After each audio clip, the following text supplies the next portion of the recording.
കല്യാട് രാജ്യാന്തര ആയുർവേദ ഗവേഷണ കേന്ദ്രം 25-ന് രാവിലെ 10 മണിക്ക് മുഖ്യമന്ത്രി പിണറായി വിജയൻ നാടിന് സമർപ്പിക്കും. പടിയൂർ കല്യാട് പഞ്ചായത്തിൽ 311 ഏക്കറിൽ 400 കോടി രൂപ ചെലവിലാണ് രാജ്യാന്തര ആയുർവേദ ഗവേഷണ കേന്ദ്രം ഒരുങ്ങുന്നത്.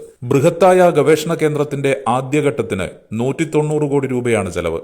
ഉദ്ഘാടനത്തോടനുബന്ധിച്ച് ഫെബ്രുവരി 22 മുതൽ 25 വരെ കണ്ണൂർ പോലീസ് മൈതാനിയിൽ പ്രദർശനം സംഘടിപ്പിച്ചിരിക്കുകയാണ്. ഇന്ത്യയിലെ ആദ്യത്തെ ആയുർവേദ ഗവേഷണ കേന്ദ്രമാക്കി സ്ഥാപനത്തെ മാറ്റുകയാണ് ലക്ഷ്യം. ഗവേഷണ library, museum, staff quarters, theatre എന്നിവ ഉൾപ്പെടെയുള്ള സംവിധാനങ്ങൾ ഉണ്ടാവും. കണ്ണൂർ വിമാനത്താവളത്തിൽ നിന്ന് എളുപ്പത്തിലെത്താമെന്ന സൗകര്യവും ടൂറിസ്റ്റ് കേന്ദ്രമായ നിർമ്മാണത്തിലിരിക്കുന്ന പടിയൂർ ഇക്കോ പാർക്കും പഴശ്ശി പദ്ധതി പ്രദേശവും ഗവേഷണ കേന്ദ്രത്തോട് തൊട്ടുകിടക്കുന്നതിനാൽ ആഭ്യന്തര വിദേശ വിനോദസഞ്ചാരികളുടെയും ചികിത്സ തേടിയെത്തുന്നവരുടെയും ഇഷ്ടകേന്ദ്രമായി ആയുർവേദ ഗവേഷണ കേന്ദ്രം മാറുമെന്നാണ് പ്രതീക്ഷ.